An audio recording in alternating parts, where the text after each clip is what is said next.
श्रीमद्भगवद्गीता अथ षष्ठोऽध्यायः आत्मसंयमयोगः। श्रीभगवानुवाच अनाश्रितः कर्मफलं कार्यं कर्म करोति यः स सन्न्यासी च योगी च न निरग्निर्न चाक्रियः। यं सन्न्यासमिति प्राहुर्योगं तं विद्धि पाण्डव न ह्यसंन्यस्तसंकल्पो योगी भवति कश्चन। आरुरुक्षोर्मुनेर्योगं कर्म कारणमुच्यते योगारूढस्य तस्यैव शमः कारणमुच्यते। यदा हीनेन्द्रियार्थेषु न कर्म स्वनुषज्यते सर्वसंकल्पसन्न्यासी योगारूढस्तदोच्यते। उद्धरेदात्मनात्मानं नात्मानमवसादयेत् आत्मैव ह्यात्मनो बन्धुः आत्मैव रिपुरात्मनः। बन्धुरात्मात्मनस्तस्य येनात्मैवात्मना जितः अनात्मनस्तु शत्रुत्वे वर्तेतात्मैव शत्रुवत्। जितात्मनः प्रशान्तस्य परमात्मा समाहितः शीतोष्णसुखदुःखेषु तथा मानापमानयोः। ज्ञानविज्ञानतृप्तात्मा कूटस्थो विजितेन्द्रियः युक्त इत्युच्यते योगी समलोष्टाश्मकाञ्चनः। सुरन्मित्रार्युदासीनमध्यस्थद्वेष्यबन्धुषु साधुष्वपि च पापेषु समबुद्धिर्विशिष्यते। योगी युञ्जीत सततम् आत्मानं रहसि स्थितः एकाकी यतचित्तात्मा निराशीरपरिग्रहः। शुचौ देशे प्रतिष्ठाप्य स्थिरमासनमात्मनः नात्युच्छ्रितं नातिनीचं चैलाजिनकुशोत्तरम्। तत्रैकाग्रं मनः कृत्वा यतचित्तेन्द्रियक्रियः उपविश्यासने युञ्ज्याद्योगमात्मविशुद्धये। समं कायशिरोग्रीवं धारयन्नचलं स्थिरः सम्प्रेक्ष्य नासिकाग्रं स्वं दिशश्चानवलोकयन्। प्रशान्तात्मा विगतभिर्ब्रह्मचारी व्रते स्थितः मनः संयम्य मच्चित्तो युक्त आसीत मत्परः। युञ्जन्नेवं सदात्मानं योगी नियतमानसः शान्तिं निर्वाणपरमां मत्संस्थामधिगच्छति। नात्यश्नतस्तु योगोऽस्ति न चैकान्तमनश्नतः न चाति स्वप्नशीलस्य जाग्रतो नैव चार्जुन। युक्ताहारविहारस्य युक्तचेष्टस्य कर्मसु युक्तस्वप्नावबोधस्य योगो भवति दुःखः। यदा विनियतं चित्तमात्मन्यैवावतिष्ठते निःस्पृहः सर्वकामेभ्यो युक्त इत्युच्यते तदा। यथा दीपो निवातस्थो नेङ्गते सोपमा स्मृता योगिनो यतचित्तस्य युञ्जतो योगमात्मनः।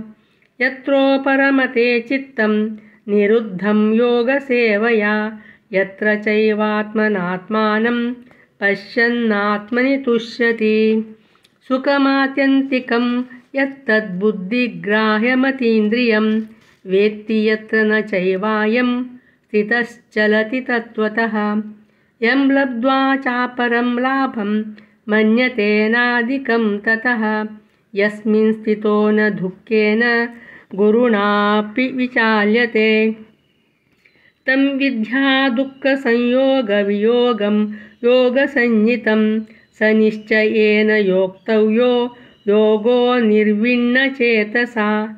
संकल्पप्रभवान् कामान् त्यक्त्वा सर्वान् शेषशः मनसैवेन्द्रियग्रामं विनियम्य समन्ततः शनैरुपरमेद्बुद्ध्या धृतिगृहीतया आत्मसंस्थं मनः कृत्वा न किञ्चिदपि चिन्तयेत्। यतो यतो निश्चरति मनश्चञ्चलमस्थिरं ततस्ततो नियम्यैतदात्मन्येव वशं नयेत्।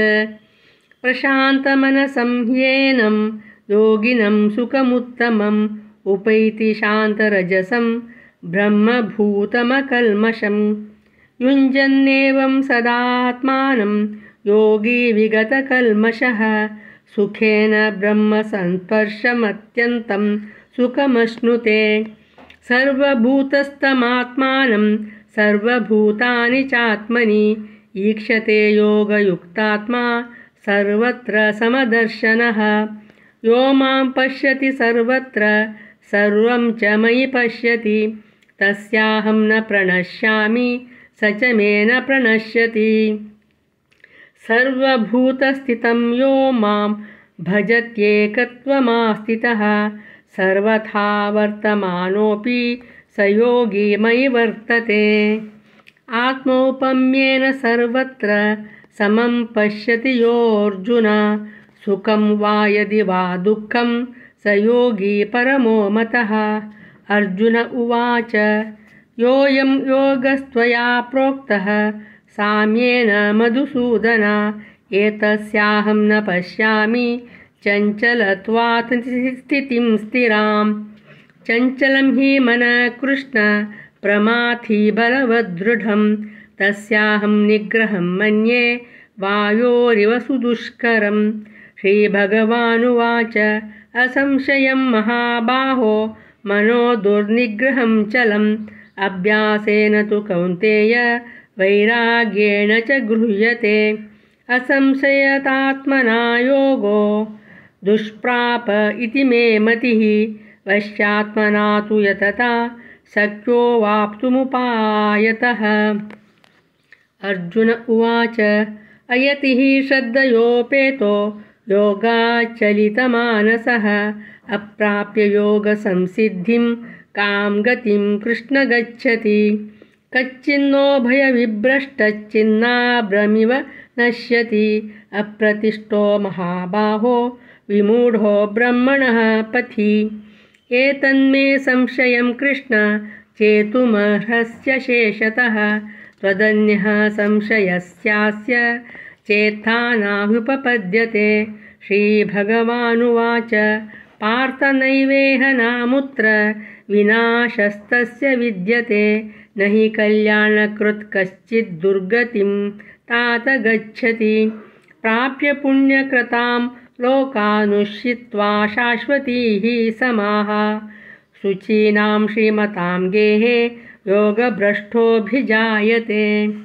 अथवा योगिनामेव कुले भवति धीमताम् एतद्धि दुर्लभतरं लोके जन्म यदीदृशं। तत्रं तं बुद्धिसंयोगं लभते पौर्वदेहिकं यतते च ततो भूयः संसिद्धौ कुरु नन्दन। पूर्वाभ्यासेन तेनैव ह्रियते ह्यवशोऽपि सः जिज्ञासुरपि योगस्य शब्दब्रह्माति वर्तते। प्रयत्नाद्यतमानस्तु योगी संशुद्धकिल्बिषः अनेकजन्म संसिद्धस्तथो याति परां गतिं। तपस्विभ्योऽधिको योगी ज्ञानिभ्योऽपि मतोऽधिकः कर्मभ्यश्चाधिको योगी तस्माद् योगी भवार्जुन। योगिनामपि सर्वेषां मद्गतेनान्तरात्मना श्रद्धावान् भजते यो मां स मे युक्ततमो मतः। ॐ तत्सदिति श्रीमद्भगवद्गीतासूपनिषत्सु ब्रह्मविद्यायां योगशास्त्रे श्रीकृष्णार्जुनसंवादे आत्मसंयमयोगो नाम षष्ठोऽध्यायः। श्रीकृष्णार्पणमस्तु।